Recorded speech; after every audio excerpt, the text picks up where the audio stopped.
اماں اس وقت بہت غصے میں بیٹھی ہوئی تھیں۔ ان کا بس نہیں چل رہا تھا کہ شمسی ان کے سامنے ہو تو وہ اسے ایک دو لگائیں۔ ابھی 2 گھنٹے پہلے انہوں نے اسے آٹا لانے کے لیے پیسے دیے تھے، مگر 2 گھنٹے مزید گزر جانے پر بھی وہ ندارت تھا۔ انہیں رات کے لیے ہوٹل سے کھانا لانا پڑا تھا۔ رات 8 بجے کے بعد وہ گھر میں داخل ہوا تو بھی خالی ہاتھ۔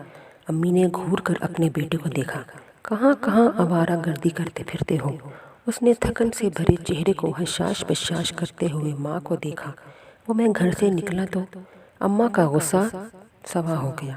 ہاں، گھر سے کیوں نکلے تھے؟ شمسی نے ماتھے پر ہاتھ مارا۔ ہائے اماں، میں تو آٹا لینے نکلا تھا۔ رات کی روٹی کا کیا ہوا؟ وہ شرمندہ تھا۔ تمہارے انتظار میں رہتے تو تینوں بچے بھوکے ہی سو جاتے۔ ہوٹل سے نان منگوائی۔ وہ سب کچھ اتنا اچانک ہوا کہ تمہارے ساتھ ہمیشہ سب کچھ اچانک ہی ہوتا ہے۔ بڑی بہن کھانا لے کر کمرے میں داخل ہوئی تو وہ کھسیانہ ہو کر ہنس پڑا۔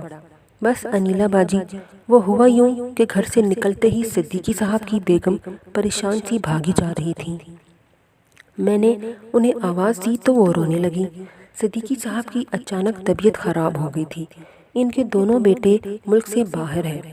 بیچاری اکیلی تھیں، سو میں ٹیکسی میں اسپتال لے کر گیا اور جب تک وہ خطرے سے باہر نہ ہو گئے میں وہیں رہا۔ انیلا باجی کو بتاتے بتاتے وہ اماں کی طرف مڑا۔ اماں کا غصہ کم ہو گیا تھا، لیکن پھر بھی ان کی آنکھوں میں ایک گلہ تھا۔ شوہر کو دنیا سے منہ موڑے 2 سال ہو گئے تھے اور ان کے دونوں بیٹوں میں یہ سب سے بڑا ثبوت تھا۔ بڑی بیٹی بھی ایک اچھی کمپنی میں ملازمت کرتی تھی، گزارا ٹھیک ٹھاک ہو جاتا تھا۔ شکر تھا کہ گھر اپنا تھا، ورنہ تنخواہ داری میں زندگی کی گاڑی کھینچنا مشکل ہو جاتا۔ کھانا کھاؤ، اماں نے جب تک نہ کہا اس نے کھانے کی طرف آنکھ اٹھا کر بھی نہ دیکھا تھا۔ حکم ملا تو وہ ہاتھ دھو کر آ گیا۔